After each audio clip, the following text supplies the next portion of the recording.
Hello, everybody, and welcome to another NPCs Weekly News Roundup for the week of November 20th, 2020. It is Friday. It is, where's my date? It's September 18th, 2020 here to our first story, and this is actually breaking news for all of us right now here, too. Figured this is kind of a big one to cover, of course, with who it is. Joined via Discord by Kyle because we're in the midst of a pandemic still, and, of course, everything is all kinds of crazy. So this thing is a chocker. I mean... yeah, it's a beast. It's huge. Doing that we had the Resident Evil stuff, that they were successful with Castlevania. Welcome to another NPCs Weekly News Roundup. And it's the news time. I am joined, of course, by Kyle via Discord. Kyle, hello. What's up? Man. All right, everybody, welcome to another NPCs Weekly News Roundup. Sorry, we're running a little late here tonight. That's my fault here. So yay, fun stuff. Welcome everybody, though, again, NPC's Weekly News live stream. It is January 8th, 2021. Tonight, we're going to be talking about Microsoft trying to buy Nintendo. We're also going to be talking about Xbox trying to work with AMD on supply issues with the Xbox Series S and X. And, of course, a game that really nobody was probably surprised about is going away. So, yeah, again, guys, it is January 8th, 2021, and, of course, hope maybe it'll show up here properly. Let's take a look here. Hey, it actually did. I didn't have to change anything, Kyle.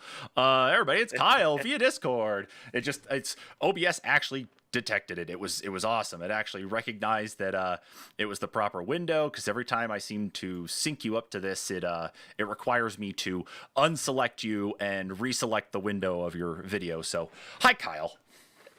What's up? Man, yeah, it's been a busy evening, ladies and gents, and of course, you know, there are other things going on, but here we are. So let's just take the fun here and actually jump right into our first story, and this is our headline story for tonight. This is not showing up on your screen because I have to reselect Chrome here. Again, this is what happens when you show up late, everybody. Let's see, we are right there. Beautiful. Woo! God. Damn technical. This is going to be the death of me here, Kyle. This is where we know for a fact that everything goes to hell. Okay. All right. So our first story here comes to us from Kotaku. And a little bit of an interesting surprise here on this one is that former executives from Xbox say Nintendo laughed their asses off when Microsoft offered to buy it. Microsoft once proposed buying Nintendo in order to lock in its first-party games for the Xbox. The Japanese video game company didn't just decline to entertain the offer, it laughed the tech giant's executives out of the room, according to a new report by Bloomberg. Steve Ballmer, the Microsoft's former CEO, made us go to meet with Nintendo to see if they would consider being acquired. Kevin Backus, Microsoft's former director of third-party relations for Xbox, said in an oral history on the creation of the Xbox. They just laughed their asses off. Like, imagine an hour of somebody just laughing at you. That was kind of how that meeting went. Microsoft reached out to a bunch of companies with acquisition offers back when it was first getting the Xbox off the ground, the oral history explains. This included Electronic Arts, Midway Games, and Square prior to its merger with Enix. EA declined. In Final Fantasy developer Square's case, the offer was too low. Then there was Nintendo, whose beloved series like Super Mario Bros. And The Legend of Zelda, Microsoft thought would combine well with what it considered to be the Xbox's superior hardware. We actually had Nintendo in our building in January 2000 to work through the details of a joint venture where we gave them all the technical specs of the Xbox. Bob McBreen, the head of Xbox business development, told Bloomberg. The pitch was their hardware stunk, and compared to Sony PlayStation, it did. So the idea was, listen, you're much better at the games portion of it with Mario and all that stuff. Why don't you let us take care of the hardware? But it didn't work out. Nintendo did not immediately respond to a request for comment to Kotaku's story. So, yeah, it's interesting, of course, that it wasn't necessarily just Nintendo. But as the article went on, of course, it was saying that they went to go talk to EA, Midway, and then Square before it became Square Enix. And, geez, can you imagine a day where Microsoft actually owns Nintendo? Can you imagine if that was the case, that you were playing Super Mario Brothers, like a Super Mario or Zelda game on the Xbox as a first-party title? That would be totally bizarre. I couldn't imagine it. I mean, what would you really do? I'm just... But I guess that does also raise the question, if that would have happened, would have the Xbox been an entirely different console? I wonder, yeah, Like, because no, it's go ahead. Go would ahead. you see a different type of game base coming to that console? I Hmm. don't know. I mean, it would open up their player base first and foremost. I mean, because at that point in time, there was no player base for the Xbox. I mean, that was the whole point of them Right. going out and talking about this. There was no player base, but it would have definitely given them um, a leg up on things compared to where they were at when they started off. I mean, I think they've done pretty well so far. The original Xbox was a hit, Oh yeah. but that would be very interesting. And I wonder if Nintendo realized, I mean, not only did they laugh because they realized they were still doing well anyway, but I wonder if they laughed them out because of what happened between Nintendo and Sony and what ended up evolving into the PlayStation. It's like, do we really want to risk ourselves again in this fashion? I mean, I don't know. It's a very unique take on things, but I mean, now of course, they own let's see, they own Rare, which was originally a Nintendo first party company. They own ZeniMax Media, of course, which includes Bethesda. They own Mojang, of course, known for Minecraft. They own a lot of other companies now, but it just would have been interesting to see that would just be interesting to think about is what could have been. With that Yeah. with that amount of power, could we have seen something like Super Mario Odyssey much sooner? Would it? Or on a grander scale, for that matter. Yeah, like an enhanced Super Mario 64, but at the scale of what Super Mario Odyssey is. That'd be kind of cool. But here we are with Super I Mario also Odyssey. kind of that kind of makes me wonder if they if Microsoft would have gotten a hold of a creative mind like Shigeru Miyamoto. Mm-hmm. You think about how much he's worked, with the park and all the various games Mm-hmm. of Nintendo. You know, could have we actually seen a consumer version of the what was it, that Minecraft that was the AR Minecraft for Windows? Oh yeah, Do you remember that they showed off at CES? I yeah. think it was. Yeah, Yeah. it was Microsoft. Yeah, it was Minecraft in HoloLens. Yeah, they showed that off at an Yeah. E3 um God, 4 or 5 years ago, and then it sort of evolved into what our last story or second to last story is going to talk about tonight. Right. Yeah. But I mean, could you imagine, like, we maybe that could have been actualized with someone that was as creative as the team at Nintendo. Mm-hmm. Yeah. Especially with some of the stuff that they've come out with recently.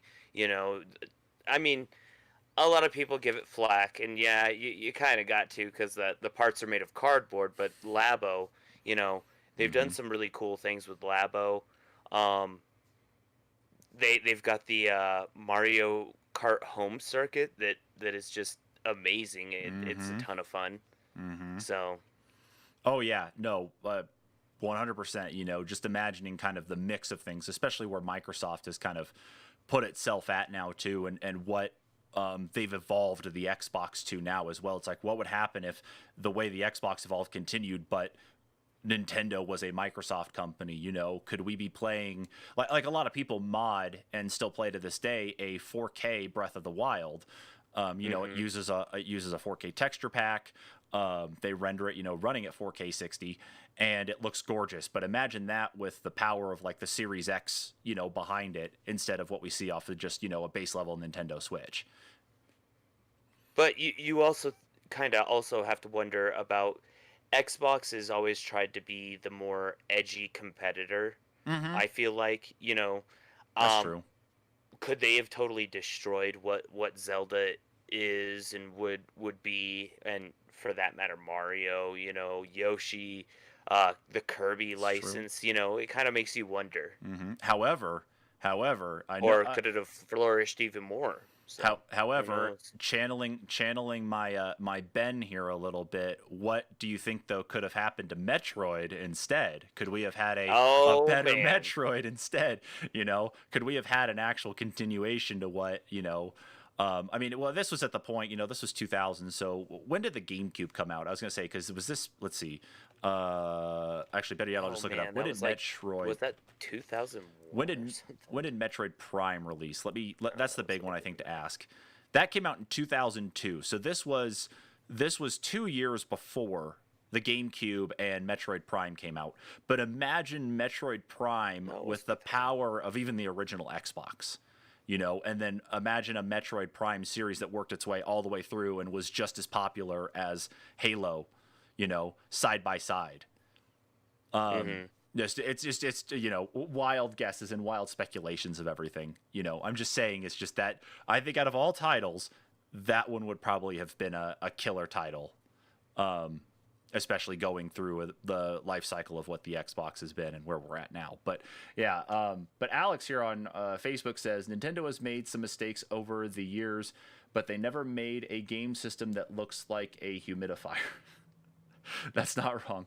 And then yeah, of course But they adds. did make a console with a handle. They did. They made a console with a handle. They made a console that has goggles that sit on a very weird tripod. They made a Yeah. they made a console that sounds like you're going down the sound you make when going down a slide, or the sound that an ambulance makes. Um, they made yeah. They've I think what we ended up seeing out of all this anyway is that even though Nintendo makes some funky looking stuff, they're at least really good at like attempting to innovate and usually hitting it out of the park pretty well with the majority of the stuff they do. The 3DS has been a great console. Of course, it's now no longer being worked on. The Nintendo Switch was definitely a very interesting take on things and has still been one of the most successful console launches and continuously selling console since it launched. I know the N64 was a pain in the ass, but that always has still been a big one, though, too. The Wii, with the introduction of the motion controls. It's not like the innovation hasn't been there, and they've had some misses. The Virtual Boy is going to be one of them, for sure. The Wii U is definitely a toss-up, depending on who you are. But overall, Yeah. I think where we're at on things is it's good that they didn't come together, and it'll be fun to continue to dream about what could have been. So anyway, let's carry on here to our next story. And I know, Kyle, this one doesn't really affect you as much anymore here because of you and your luck at purchases and such anyway, too. But this story comes to us from Tech Power Up, and this one's going to affect especially all you PC builders out there now. Zoom in on the story here for you all because it's definitely a little small. But Kyle, talk to us about this one. Asus officially increases prices of graphics cards and motherboards.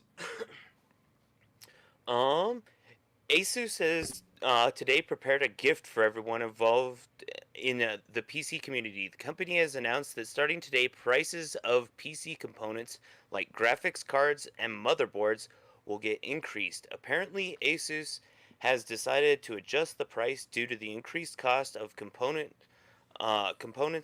logistics, and operations.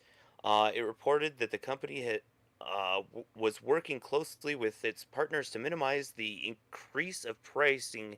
However, that has turned out to be impossible, and Asus has been forced to increase prices. Starting with Asus's official store, over the retailers like Newegg and Amazon, consumers are expected to see increased pricing of Asus components. So, uh, does say update to the regarding the MSRP pricing for Asus components in 2021. It applies to graphics and motherboards. The changes are effective in early 2021. Um, Mm-hmm. so, in all honesty, I know that this is just kind of a post, more or less, but it does give a list of the following components that are affected. A lot of them are going to be the newer graphics cards, unfortunately. Mm-hmm. And actually, it's looking like comparatively with the price hike, I'm seeing increases anywhere from uh, 100 to up to like $300 or Hmm. $350 on these guys. Yeah, and so And it's this, actually due to the tariffs, yeah, unfortunately. But yeah, and I made sure to make a so note about that too. So, yeah, it's something that's going to get corrected over time. But as of right now, if you were looking at buying a graphics card, unless you're willing to pay the extra cost due to the inflation right now, I would definitely pump the brakes. I do think this is also going to force the market to um, kind of get overwhelmed because there aren't going to be people trying to scalp them at this point.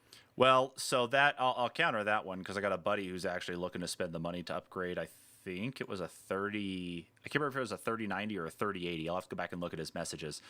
And of course, he was trying to snag one, and sure enough, he got it into his cart. He had hit purchase and everything, and sure enough, within about half an hour, I think, of actually submitting the order, it was already gone. It was like it got pulled from his order and said like, nope, we're just gonna Oh refund wow. your money if anything here.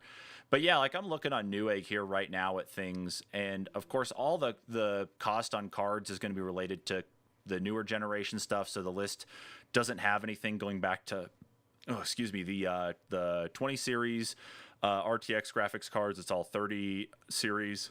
Um, but yeah, so like if you're on Newegg right now, just kind of taking a peek here, um, a I guess if you want a decent card here, like let's see here, actually Asus ROG Strix GeForce RTX 3090 is going for, it was going for 2019. So what are they listing as their MSRP on here on this article? Let's see, ROG Strix RTX 3090 gaming. So this says 1979 on their MSRP, and this already has even more of an inflation on it, probably just because of its popularity. But yeah, if you're looking at the new graphics cards, that's going to definitely be your problem. You're going to be kind of stuck having Yeah. to, if you want to build a new computer, you may end up having to actually buy an older graphics card or wait to see what happens with the restock on anything, depending on what really does happen.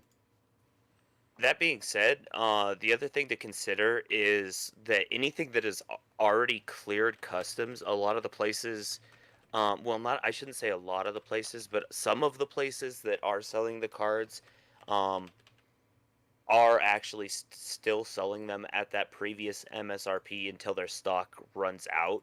At least Mm-hmm. that's how it appeared. So I'm not entirely certain when it's going to hit everyone, or for that matter, all of the cards. Yeah, and it's gonna take some time, I think, for things to roll out where we'll actually start seeing it.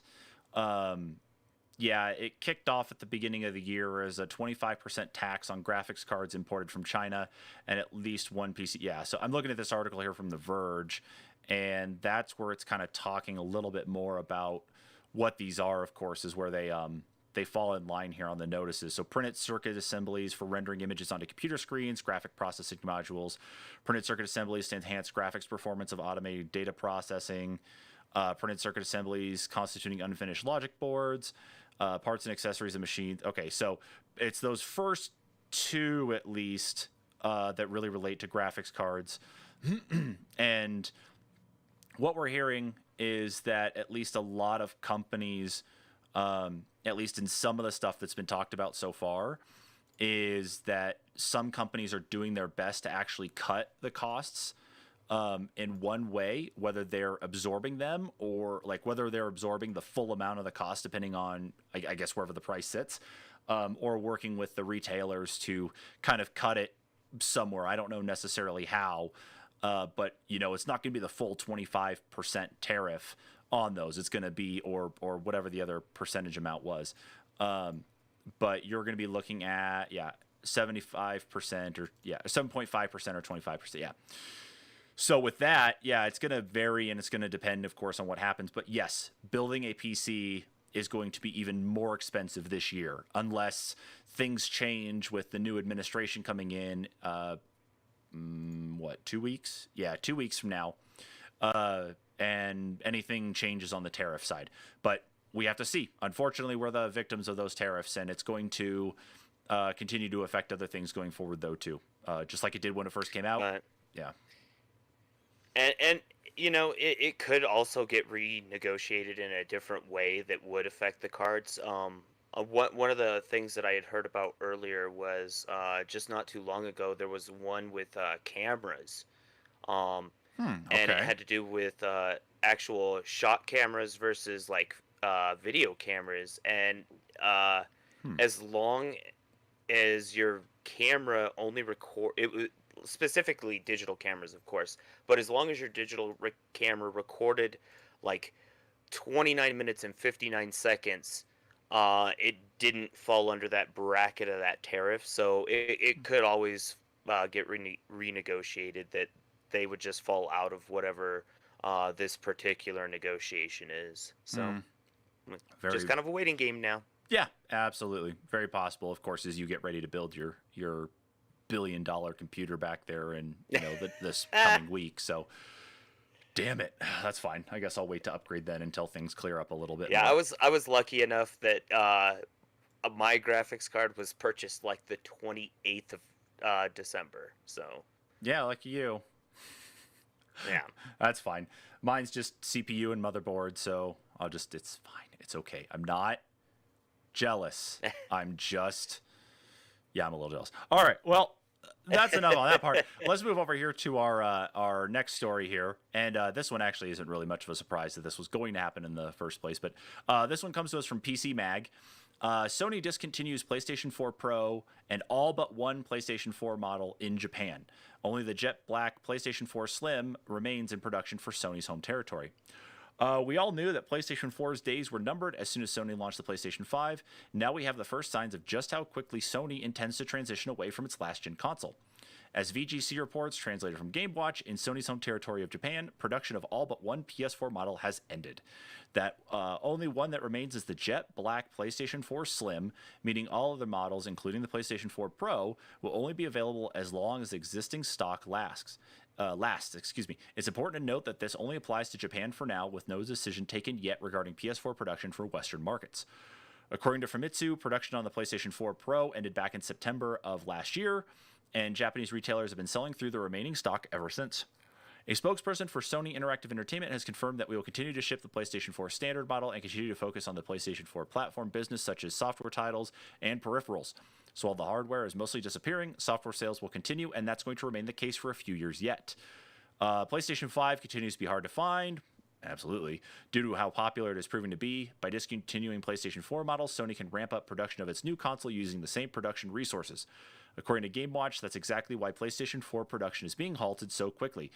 Japan has a very healthy used games and gaming hardware market, so there'll be no shortage of PlayStation 4 and PlayStation 4 Pro consoles available to buy even after stock of the new model dries up. So, I mean, this was coming. This was already a given, and this is what was expected. We talked about it several weeks ago about how Sony's really trying to push for the transition from the existing PlayStation 4 environment to the PlayStation 5 environment. Of course, kind of forcing a little bit of that obsolescence by, by the accessories you can use with the PlayStation 5, the backwards compatibility of some things on the PlayStation 5, although some of that has been addressed. God, what is going on with my nose? Bugging the hell out of me tonight. So this was kind of a given, but it's interesting to see that they are saying no more PlayStation 4 Pro and keeping just the Slim. That just seems weird. Well, if you think about it, I want to say the only production model of the Xbox One right now is just the Slim. You might actually be right. I thought the Xbox One X was still being. I think we might have talked about that. Let's see. Xbox Yeah, One we X. did. They canceled, or they quit production on the Slim and or not the Slim, the X and the all digital. Um, and actually, due to this, I want to say Famitsu actually reported last week. I want to say that PlayStation 4s were the best-selling unit that week. They might have been, yeah. So it looks like absolutely, yeah. You were right. This actually, I think, is something we did cover. Was back in July. Yeah, they halted production of the Xbox One X and the One S All Digital Edition.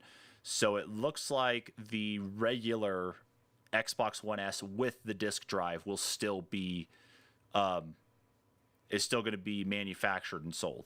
So that's right. Okay. So I mean, that's not necessarily the end of the world, because we already knew from other news topics that we've had that the game streaming servers are going to be built using or have been rebuilt using Xbox One S components. And at some point in time, they're going to be changed over to something bigger and better. But at least with game streaming and quality for what you're going to get in a game, it's going to at least be 1-to-1 with what the lower tier model is that's still available from retailers. So it's not the worst thing, I guess. But again, it's I guess it makes sense in the grand scheme of changing around manufacturing to get things working. But I don't know. It seems like with the goal of a lot of developers to still come out with titles that work on last gen and current gen. Not talking Cyberpunk, that's a mess all of its own. And actually, we have no Cyberpunk news this week, thank God. The key thing is that you'd think they'd want to keep their horsepower of their last gen, their top tier high horsepower consoles from last gen going, and get rid of everything else. But I don't know. That's not my business, so I don't know what the reasoning could be behind it, other than forcing people to go to the next thing anyway. But I don't know. Just a curious one. Yeah, I would think just probably components. Probably that's what it's cheaper to produce the components for. Mm-hmm. Yeah, it seems like that. So if they're going to continue to produce one last gen unit, at least for a little while, just produce the one that is the least expensive to actually manufacture. Yeah, that also could be the case too, and maybe it's like I'm kind of stretching out here because it kind of goes the same way for both Microsoft and Sony with the PlayStation 5 and the Xbox Series X, that the actual tooling used to maybe put together some stuff on the circuit boards, even though I know that the Xbox Series X's circuit board is much smaller than the one in the Xbox One X. Maybe there's still something that's very similar, that it only required a certain amount of retooling or redoing on that manufacturing line, and the same goes for the PlayStation 5, or excuse me, for the PlayStation 4 Pro, that they only needed to make so many tweaks to get everything working, the right way. So that also could be it. But we won't know unless someone from behind the scenes, there in the Chinese factory says, "Yep, that's exactly what they're doing." But yeah. Anyway, yeah. On to more fun news about the Xbox and what's going on there. This story comes to us from IGN. Phil Spencer says Xbox is working as hard as it can to meet demand for Series X and S. And Spencer recently spoke to AMD's Lisa Su about meeting the high demand. So what, Kyle, did they talk about here, and what's going to happen? In an interview with Major Nelson, Phil Spencer has said that the Xbox is working as hard as we can get it. Get more Xbox Series X and S consoles to players as shortage continues. Recapping the year, Spencer said, "We got the console launched and we wished we had more of them. We're selling too quickly," he continued. "I get some people saying, 'Why don't you build more? Why didn't you start earlier? Why didn't you ship them?' I mean, all of those things, and it is really just down to physical engineering. We're not holding them back. We're building them as fast as we can. We have all of the assembly lines going," Spencer added. Spencer notes that he's been on the phone recently with AMD's Lisa Su, who manufactured the CPU and GPU of the Xbox next-gen console, asking, "How do we get more?" It's clear that the team is working hard to get more consoles in the hands of players. Supply just simply cannot meet demand right now, so shortages are expected. Last year, Microsoft's CFO said he realistically expected supply to meet demand by spring 2021. Okay. You can listen to Spencer's quotes as part of Major Nelson's closing out 2020 interview with the head of Xbox on the YouTube channel, where he also discussed the rollout of xCloud, his favorite games of the year, and more. In other Phil Spencer news, the Xbox Don said back in November that the console tribalism is one of the worst things in the industry. In December, some UK politicians called the ban console scalping and use of retail purchasing bots to combat reselling. Yeah, that's Oh, that. well, I you that know was what? totally a different article, wasn't it? No, it was just going on. You're all good, man. So one of the key takeaways here, of course, obviously, is that Phil Spencer got on the phone with the CEO of AMD, Lisa Su, Dr. Lisa Su, excuse me. Make sure her title is there as well. Because yeah, obviously, of course, the core of the Xbox Series S and X, as well as the PlayStation 5 and PlayStation 5 All Digital, and all of these other things like the new AMD what is it, Zen 3 processors and the Yeah. RX graphics cards. It's all built by the same company. AMD handles all of that fabrication and then boxes up all the chips and then just right off to Microsoft and Sony to go ahead and start building out the rest of the system. So there in itself is one big issue, is the constraint of these two consoles launching at the same time, global demand being so high for PC and gaming stuff, and then the pandemic. So this was kind of a given, and at least we have some sort of idea from, or potential idea from the CFO of Microsoft saying, supply to meet demand by spring of 2021. But I guess it really depends. I guess it depends on where the priorities are at in the fabrication of everything that needs to be built. I don't know. I don't really know. I don't know how they didn't see this coming. I don't know why they didn't stagger launches of things, and why they had to stack one thing on top of the other all at the same time and launch everything within the same 6-week window. Just, it's bizarre. I mean, seriously, like you bought your Ryzen 9, was it? Is it a 3950X or 3990X? Yeah, mine's the third. Mine's the 30. I want to say mine's the 3900X. 3900X. Okay. You have to take a look and tell me because I'm Yeah. actually curious. But you bought yours specifically as a filler CPU until you can actually get your hands on a new 5000 series Ryzen 9, right? Yep. Yeah, exactly. And so you're most likely not actually able to probably see that processor until spring of 2021, if not the summer. So, I mean, at least it's not lacking. Right. It's not lacking any sort of actual power. You're going to be playing games like none other on that PC. But yeah, you're going to be affected by this just as much as anybody else too. Oh yeah. But it's funny that they didn't actually see this coming, though. That in all of the prep and all of the plans for launching stuff, that they didn't stagger things out better. I mean, I know there's always racing for competition to, to be either the first one out or to make sure you're there at the same time so you don't lose any market share. But Jesus Christ, guys. I mean, if they get them fixed, they get them fixed. Because are you like, I gotta apologize for this because I'm always drawing a blank on this though. Which Xbox are you gonna get? Are you getting the S or the X? I'll be getting the X eventually. Obviously Okay. that's been postponed even more. I think on my end, just with the computer build and everything. But Okay. I'll still get one.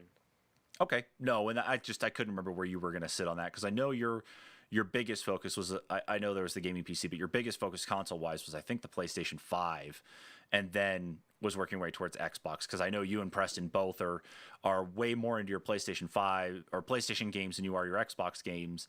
And I know Preston's already got his PlayStation 5 anyway, so I couldn't remember where you sat on the Um, Xbox front.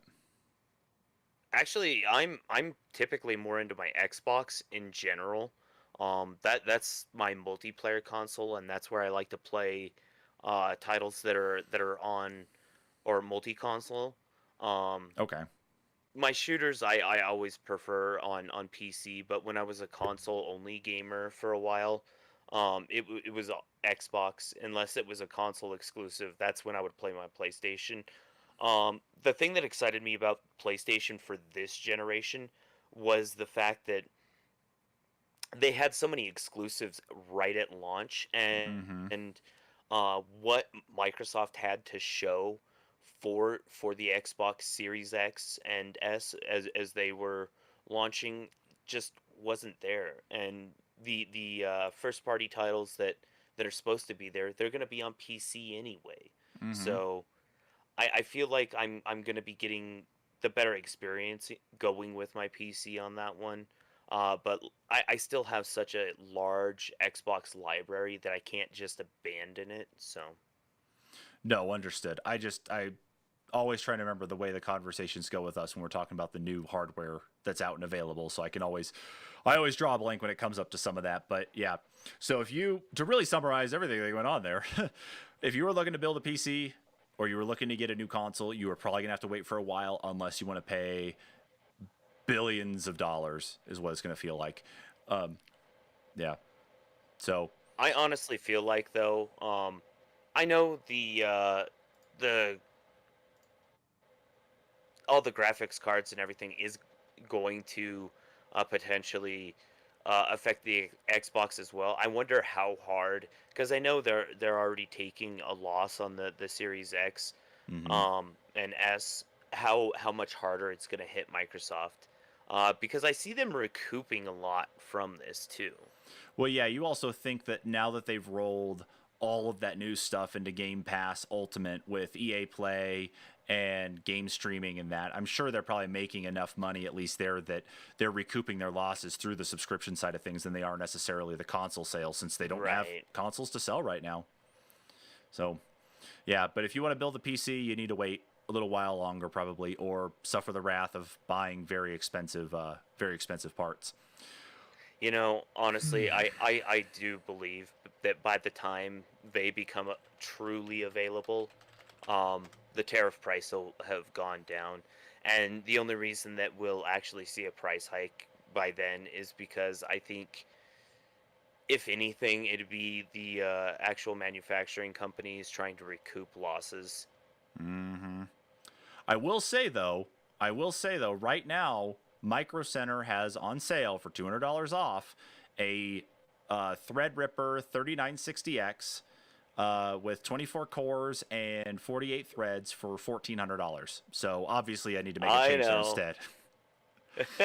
Try if I could ever build, like when I can build my Threadripper build, it will be as I, glorious as it can be. isn't the motherboard for those like $1,000 or something? Let me actually look really quick to help humor this for you really quick. Let's see. It's a TR. You have to actually use the TR4X form factor here because, or TRX40, excuse me.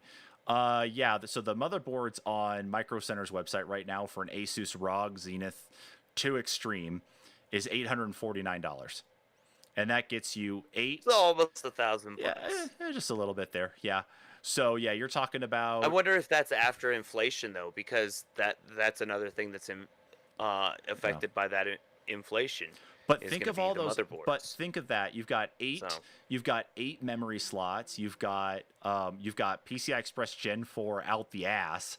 So, I mean, like the options here are almost endless. But this exactly fits the need of what I almost. want to do.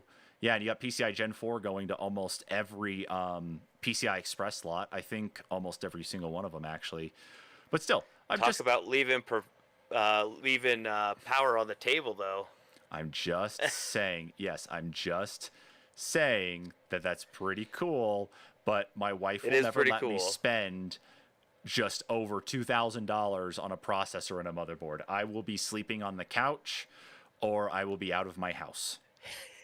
I was gonna say, if you're in the house. She won't even let me keep the car. I won't be able to pull the car out of the garage to sleep in it. I will have to find somewhere else. So, Kyle, I hope you have a spare bedroom. Anyway, moving on to our fifth story here of the evening, and this one kind of ties into some rather national current events. This one comes to us from Ars Technica. Let me zoom this in here a little bit, folks. Twitch removes PogChamp emote. It says was the face of further violence Ryan Gutex Gutierrez image comes down following the Capitol invasion tweets. One of the oldest and most popular global emotes on Twitch has been removed from the service after Twitch said the face of the emote encouraged further violence after what took place in the Capitol on Wednesday. That face belongs to Ryan Gutex Gutierrez, a longtime Street Fighter pro and commentator. Since 2012 and until yesterday, Gutierrez has been immortalized on Twitch in the form of the PogChamp emote, which portrays an exaggerated, excited face he first made in a 2010 video. Twitch's decision to remove the emote seems focused on a series of tweets Gutierrez made Wednesday afternoon expressing sympathy for the hashtag MAGA martyr shot during the violent pro-Trump mob invasion of the U.S. Capitol on Wednesday. Gutierrez went on to ask if her death would lead to civil unrest or if she would die in vain. In the hours before Twitch's decision, a number of people in and around the Twitch community had begun to call attention to Gutierrez's tweets and or suggest the emote be removed or replaced. In 2018, Twitch rolled out a new harassment policy that began to consider verifiable hateful or harassing content that takes place off Twitch in its moderation decisions. We want the sentiment and use of POG to live on. Its meaning is much bigger than the person depicted or the image itself and has a big place in Twitch culture, Twitch said as part of its tweeted statement. However, we can't in good conscience continue to enable use of the image. We will work with the community to design a new emote for the most hype moments on Twitch. So there's some stats here, at least talking about some other stuff here on the bottom of the article from Ars Technica. And of course, as I switch over here, this is the emote in question that's actually here on as our thumbnail. But yes, exactly. That's the simple thing here. So Wednesday was a very dark day in U.S. history. Very interesting day for all of us in U.S. history, because I'm pretty sure every single one of you who's listening to this right now and every single other person out there has never lived through or been through anything like this. And of course, a lot of platforms reacted in different ways, and this was Twitch's way of reacting to it as well. And it's not necessarily out of place because they've already worked to change things out on their side. So another article referenced was referencing exactly that the PogChamp emote is actually rotating out every day.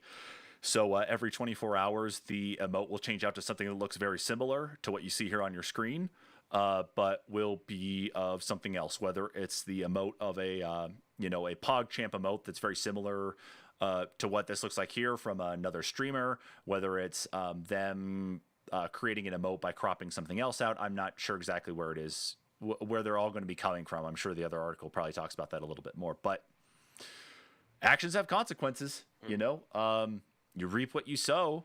So I don't know. Is there really anything else to say, Kyle? Yeah, I can't think of anything at the moment. I don't know. Yeah, I'm right there with you. You really do have to watch what you say, and I don't even know what to say at this point. Oh, yeah, me either. What I do know to say, though, is we'll move on to our next story then, because it's short, sweet, to the point on that one. But this one is an interesting story to talk about because nice segue.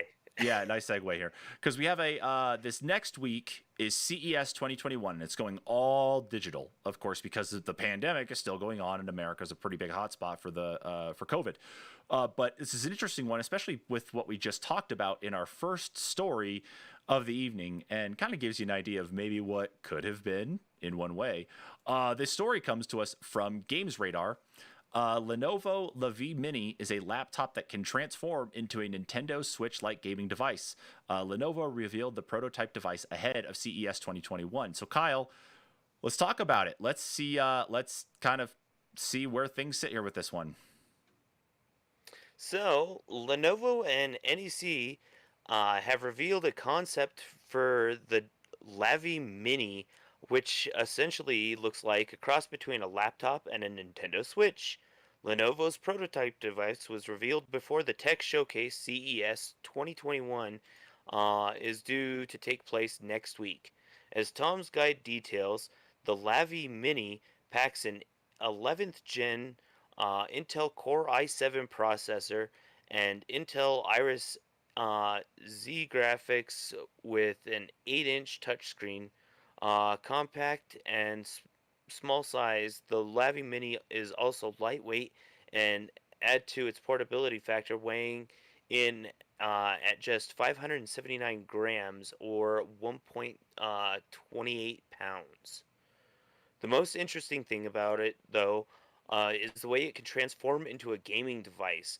Not unlike the Nintendo Switch, switching up from your standard laptop setup, the Lavi Mini's keyboard can be tucked away, and two game controllers can be attached to either side of the screen in the same way as Joy-Cons. The device also comes with a docking station, so you can play your games on a TV if you want to take a break from the 8-inch display. No release date has been announced for the device yet, since it's currently a conceptual prototype for the time being. But if anyone is after the Switch that's more like a PC laptop, the Lavi Mini could just be the answer you're looking for if it becomes a reality. CES 2021 is set to start next week on January 11th and will take place over several days until January 14th during the annual tech showcase, which will be all digital this year. You can expect to see announcements of all sorts of new and upcoming tech. So, do you have the video pulled up? Because I was playing it there while you were talking as well too. I just switched over to it. Okay. Um, it when it's open in its laptop mode, it actually kind of reminds me of a GDP win. Yeah, that really does give me the same vibes too. I was gonna say that, Yeah, especially and for like an actually 8-inch screen. the switch mode in handheld mode, it looks like a almost a clunkier version of the Alienware UFO that they showed off at last year's CES. Yeah, and then yeah, it's kind of like they took that same concept and then what Razer did with their like kind of snap-on controls for smartphones. Yeah. Yeah, it kind of looks like it's a mixed bag of that, but yeah, it definitely looks like a I mean, it's a very small one. Like, I mean, I'm running this thing at 0.25 speed just to kind of get an idea of what we're really looking at here. But this thing is tiny. I mean, me typing on it with I my mean, massive hands, yeah. that's what I was about to say. It's got a very stylish keyboard, but I don't know about how it would be to type, like actually type on it. Yeah, the question is there Though truly a prototype or is this just all actual renders right now? I think at this point it is probably just based off of the images. I'm wondering if those are renders. Um, I do wonder if we'll see a proof of concept maybe later this week, actually shown off. Someone actually pull it out and have it in their hands. That'd be kind of neat. Yeah, but yeah, I mean, there's not going to be anybody on on the show floor out there, but Well, I know, yeah. but like it, if because obviously I would assume Lenovo is going to get some coverage, maybe like Hmm. a tech spot that they'll do a mini showcase or something. So maybe someone will come out to do the showcase. They'll present it on a stage, or maybe they'll just do it Nintendo Treehouse style. Um, and they might even just be able to pull it out of their back pocket, or just Hmm. pull it out of a bag. That'd be really cool. But until I see a proof of concept, I don't want to pass any like severe judgment on this thing. I except for that keyboard. That is one thing that uh, Well, this is the interesting thing to I me don't know. here. Like I'm kind of going Could be back and tough. I'm kind of going I back like and that dock station. I'm going back and forth and rewinding on the part where it starts at the portable gaming style at about the 20-second mark, and I'm looking at how Hmm. exactly this slides in, and I don't know why it seems like they rendered it in all silly though. Like it doesn't actually go in. It seems like it really does go behind more, but it could also be that it slides over the keyboard when it goes to kind of like when it does the clamshell flips around and the screen's on top. That's It what I could was thinking. it could be, yeah, kind of like what is it? Lenovo had Lenovo had a little laptop that had like an e-ink keyboard, and Hmm. I wanted to actually get something like that. So it was a touch sensitive EE keyboard, and when you flipped it around, it's like the keyboard was still like kind of there, but when it was flipped over, it locked the digital part of the key, so you could like it locked the other touchscreen, so you couldn't do anything while you're holding it in just regular tablet mode. So I wonder if the keys will be Huh. locked here on this one, and that way then as the dock slides over the back of it, it's not pressing spacebar or the Windows key or anything either. But Yeah, that I will say that the fact that they have it sit in a shell though, that's oddly reminiscent of what is it, the Razer Jungle Cat controller, I yeah, want to say, and even that that dock you had is. to have the phone case for.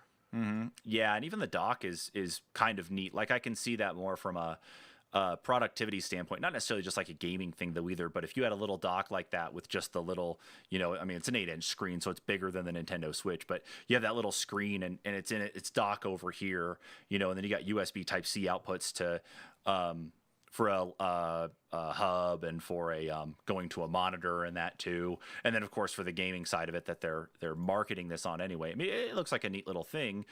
I think that's a very stylish dock, and Hmm. I almost wish the Nintendo Switch had a dock like that, just Yeah, to, well, number one, to reduce from screen scratching, but at least a um, first party one for sure. Everything you can get a third yeah. party one kind of like that. But yeah, this keyboard I couldn't see myself typing on. I think I'd have to actually hold it like I think I'd have to have it flipped all the way open, like like flat out, and then hold it like this to actually type in. But you know what I see interesting here, Kyle, and like I don't know if you want to look at this or not, but if you actually pause it at the 29-minute mark and look at the F key row along the very top next to the M, there is a dedicated Xbox button. Yeah. So if this is, I mean, I mean, really with with the Xbox stuff, it's normally been AMD processors that are inside, but obviously this has something Intel because it's already been said that it's going to have an Intel i7 processor in it. But a dedicated Xbox button, I mean, if it goes like if you want it to be dedicated, for if you want to do it for gaming or something like that, I assume maybe you hit that button, maybe it'll turbo something on there when you flip it over. So it's like, okay, we're putting more resources for gaming to look better on this. Specifically if it's playing from like Xbox game streaming, because something like that would benefit here for sure. I know I'm kind of going a little overboard on this itself, but it's just I'm just providing the observations of what we're actually seeing here in this. I thought that was kind of cool to look at though. Or maybe Lenovo is releasing this to be like a direct competitor to the GDP. Uh, what is it? I think they're at the Win Max now. I think so Was the too. last one they're trying to kickstart. Yeah, I think yeah. GPD Win So Max $885. Crowdfunding ended on June 30th. Uh, let's see. Retail price, yeah, 80. Yeah, exactly. And it's a tablet that's built in, of course, or mhm. it's a PC. Yeah, it's a little PC. Which yeah, for me and messing around with stuff on Linux, that would actually be kind of neat to have even something like this with dual booting between the two. But again, I don't want to get too far off on some things here with this. But I mean, other than I think the GDP's keyboard has like a weird shift key, and like some of the function keys are kind of weird. I actually like that keyboard in comparison for a small size keyboard. Mm-hmm. Um, this one I think I would have issues with, but Same I don't know. same here. It'll be one of those things we'll just kind of have to see. Yeah, we really will have to because those little round chiclet keys are probably not going to do very well for someone that's my size, or even Yeah, with I you too, get the Kyle. big fingers like us. Yeah. Yeah. All right. Well, enough about massive appendages. Moving on to even bigger things here. This news actually surprising us all this week here. Coming to us from The Verge, Nintendo to acquire Luigi's Mansion developer Next Level Games. Nintendo has announced plans to acquire Canadian developer Next Level Games, a studio that has worked on some of the company's major franchises. Next Level is already a second-party partner, meaning it only makes games for Nintendo platforms, but Nintendo says the acquisition will help secure internal development resources and boost collaboration. Next Level is based in Vancouver and is probably best known for developing the second and third Luigi's Mansion games. Luigi's Mansion 3 in particular is one of the more technically advanced games available on the Switch with impressive animation and physics. Other Next Level developed Nintendo projects include both the Super Mario Strikers titles on the GameCube and the Wii, Metroid Prime Federation Force for the 3DS, and the Wii reboot of Punch-Out! Financial details of the acquisition have yet to be haven't been disclosed, but Nintendo expects it to be a done deal on March 1st. Nintendo will buy 100% of Next Level shares and says it should only have a minor effect on its earnings this fiscal year. Man, March and Nintendo, I swear to God. But it's cool though. It's neat to actually see that that Nintendo is not shying away from buying, or at least continuing to up its portfolio. That it's not just relying on its own stuff in house to make things that they're going to bring in and acquire this talent that's actually made some pretty good games. Actually, not even pretty good games. These are actually some pretty good titles here. Some of the better titles, especially Luigi's Mansion front. I don't know. What do you think, Kyle? Does this seem like the right move for Nintendo? Is there anybody else that kind of sticks out as someone that maybe they should look at next, or maybe should have gone with first? Oh man, I think this was a pretty strong one, especially since, well, not so much on the Metroid Prime Federation Forces side, but Super Mario Strikers and Punch-Out! Yeah, super strong series or super strong games, and then of course the Luigi's Mansion games. Yeah. This was a partnership I'm surprised didn't happen a long time ago, actually. Yeah, especially since they've so closely worked on those first party games like that. Mm-hmm. Well, I wonder what else is in their actual catalog, because I think I was starting to look at this before we went live, and of course, I've been chaotically busy, of course, trying to get things ready here. But it looks like they did NHL Hits Pro back for the GameCube, Xbox, PlayStation 2, Super Mario Strikers for the GameCube, Mario Strikers Charge for the Wii, Spider-Man Friend or Foe for the Wii, Xbox 360, PlayStation 2, Ticket to Ride for the Xbox 360, Jungle Speed, a card game? I don't know what the heck that... Okay, whatever. Punch-Out!, of course. Doc Lewis's Punch-Out! So it looks like they had 2 different releases of that. Transformers Cybertron Adventures. It looks like this was kind of a separate spin-off of War for Cybertron. It's a companion game, for War for Cybertron. They did Ghost Recon for the Wii as well. They did a Captain America Super Soldier game for the Xbox 360 and PlayStation 3. And then they did, Dark Moon, Federation Force, and Luigi's Mansion 3. So they've got a small run starting around 2003, though, at least. But it's not anything out of the ordinary, I guess, at least for what you'd see with some of these things. But that's kind of cool. So I think, I think this is a good spot for him. I don't really think there is anybody that does stick out either as where they could have gone to next. I think who is it that works on the Metroid titles for them? Oh, shoot. Who normally makes like the key titles for Metroid? Because whoever that is, it Team Ninja? No, I don't think so. Yeah.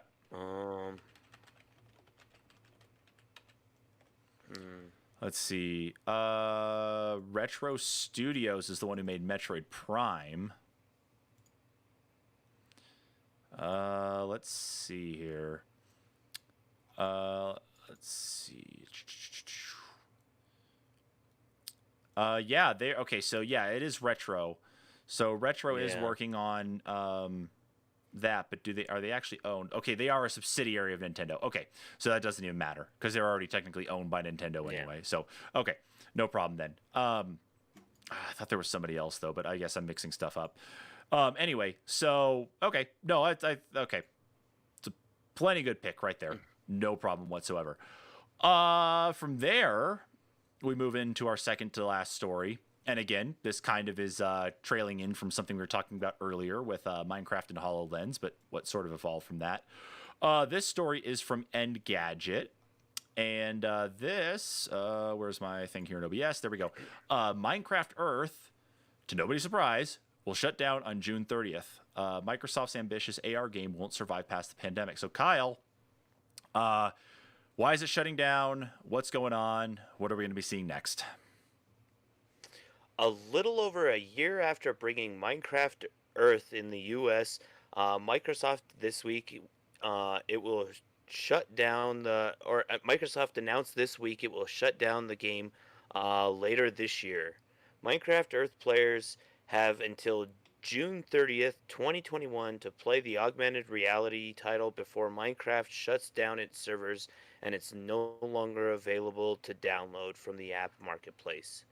Developer Mojang Studios blame the coronavirus pandemic and all the changes to day-to-day life that have come with it for the shutdown.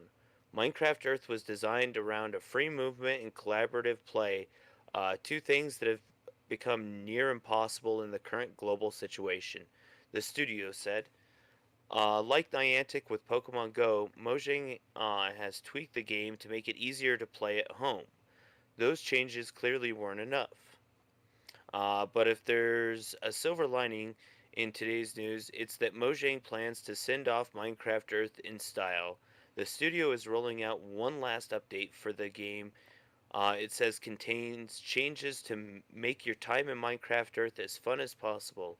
Among other tweaks, the update does away with real money transactions that drastically reduce the time it takes for players to craft and build things within the game. It also offers players a chance to see all the content that Mojang was working on before today's announcement. Nice. We hope the adjustments will allow you to explore, craft, and build more while staying safe indoors, the studio said. Once June 30th comes and goes, Microsoft will delete player data on July 1st. If you spent money in Minecraft Earth at any point during the life of the game, you'll get a token that will allow you to download the Bedrock edition of Minecraft to your mobile device. You can find more details on the shutdown on the Microsoft website. For Microsoft, this is without a doubt a disappointing end to Minecraft Earth. When we first the game in action, or when we that's weird. Well, when we first saw the game in action, it was clear that the company had high hopes for the game. The fact that Minecraft Earth couldn't survive through the pandemic with all of Microsoft's resources at its disposal isn't a good sign for the future of consumer AR applications. We're eternally grateful for the amazing talent in the Minecraft community, Mojang said. This was not an easy decision, and we're doing everything we can to make sure you get the most out of Minecraft Earth before it sunsets. Well, what a shame. I mean, it's not surprising, I guess, necessarily, but absolutely, yeah. It's it's one thing, of course, especially with how popular Pokemon Go got and how many other different titles have actually tried to kind of grasp onto that same popularity.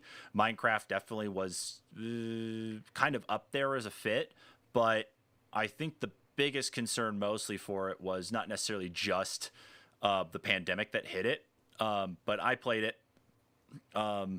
earlier this last year, I think, and I tried to do my best. The incentive wasn't there to keep playing. It really wasn't. I mean, you had kind of a neat thing where you could build something in Minecraft and then put it out there in AR. Like I built a house in Minecraft, and it wasn't anything big, but I built a house in Minecraft. I scaled it up, because you can zoom into it once you actually have it built and put it into AR mode, scale it up, to be life size. And so like I would mess around, showing the kids, walk in while holding my phone. It's like, oh, there's my bed. There's the crafting table. There's the furnace, and that was cool and all, but there wasn't enough to keep me engaged personally. And like what you talked about at the beginning of this too, Kyle, with Minecraft and AR, is that would be kind of a hope that whatever happened with Minecraft Earth maybe could go and spin back into whatever Minecraft could be next with more HoloLens support or more support for Minecraft in VR. I think having the environment there to play with, even in another form, is cool. But I think in the mobile side of things, it just wasn't all the way there. So, Yeah. yeah. I will say though, what I do find neat though, at least that even though this hasn't been out for so long, is that Minecraft is going to give away copies of Bedrock Edition for your phone if you're playing it on your phone or on your tablet. Because the cool part is that Bedrock Edition is the cross-platform version that allows you to play with the Bedrock Edition on PC, the Bedrock Edition on Switch, the Bedrock Edition on PlayStation, and on Xbox as well. So you've got a whole range of people that you can actually play with when you get that, even if it's on just a mobile device. So, it's kind of a neat thing that you're getting there with it, and you still get to stay in the Minecraft world.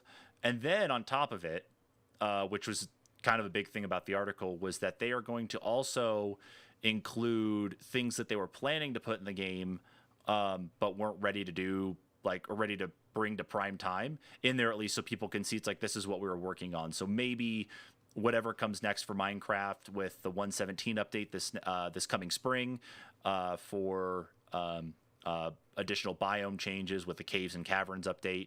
Maybe there's be some other things that were planned for Minecraft Earth that could be integrated into this too. A couple things, not everything, because they are different games.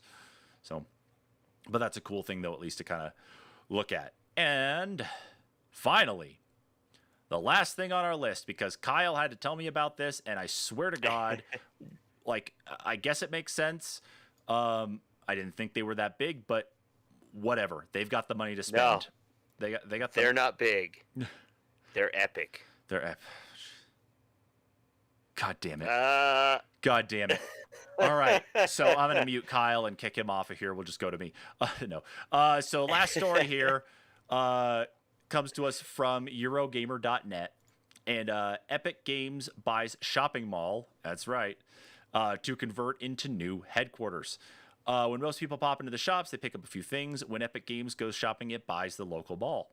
This week, Epic agreed to purchase the Cary Town Center, a 980,000 square foot site just down the road from its current home in Cary, North Carolina. The vast complex will become Epic's new home campus, which will open in 2024 after a 3-year plan to refurbish and rebuild the area. So you can actually see a map here of the size of everything itself, actually, on what it's all going to encompass. While Epic will own the site, some of it may still be given over for use by the local community, the company said. Epic moved to Cary in 1999 after initially being founded as Potomac Computer Systems in Tim Sweeney's parents' house in Potomac, Maryland. The company now says it has 50 offices worldwide, which variously run the hugely successful Fortnite, develop Unreal Engine, and operate the Epic Game Store. If you want to take a look at how the largely empty Cary Town Center looks now, there are plenty of pictures over in the strangely interesting Dead Malls Reddit. Let's see. So, I mean, sure, it's I guess it's to be expected that there would be something like this. I guess. Okay, let's go to the Reddit here really quick and let's see here. Let's see if there's turn to mall, go down corridor mall. Let's see. Okay, yeah, it's pretty dead. I mean, there's still a Claire's and a Dave and Buster's, I guess, attached to it, but what have you. Yeah, so I mean, there's that, I guess. They're buying them all, everybody. They're buying them all. And it's not going to look like Tilted Towers. It is going to, I don't know. It's going to look like a giant freestanding PlayStation 5. That's what it's going to look like, okay? Because they're so far in there with Sony and all their stuff on the PlayStation 5. That's what it's going to look like. And that's what we're going to have to deal with. Okay? Right. Yeah. No, I honestly, I think they're probably just going to keep it the same way. And whatever gets returned to the community is going to be whatever. But hey, good for them. Way to go to spend that money and keep things going, I suppose. People have been home enough time to actually play video games, so they probably are making enough money. But games given back to the community, and kind of, I guess, right? I guess so. I wish a game company would come in here and buy up our mall. I'm ready for it to kind of be not there anymore. But with that kicker said, thanks everybody, of course, for joining in to this weekly news roundup. If you missed it, we did get our last episode of the year up and it is available, of course, on all the platforms that we're on right now. This is being our last episode, of course, is the Game of the Year episode. Has some surprises compared to what a lot of other people are talking about right now as Game of the Year as well. So please make sure to go listen to that so you can hear our beautiful voices wherever you are. Of course, if you're following us here and watching us on YouTube, please make sure to hit that subscribe button. If you're watching us on Facebook, please make sure to hit that follow button and like button on there as well. Of course, we do this every Friday night as best we can. We try to be on time at 8 p.m. Mountain, but life sucks, and I have to do the best I can to make sure I move as fast as I can to get here.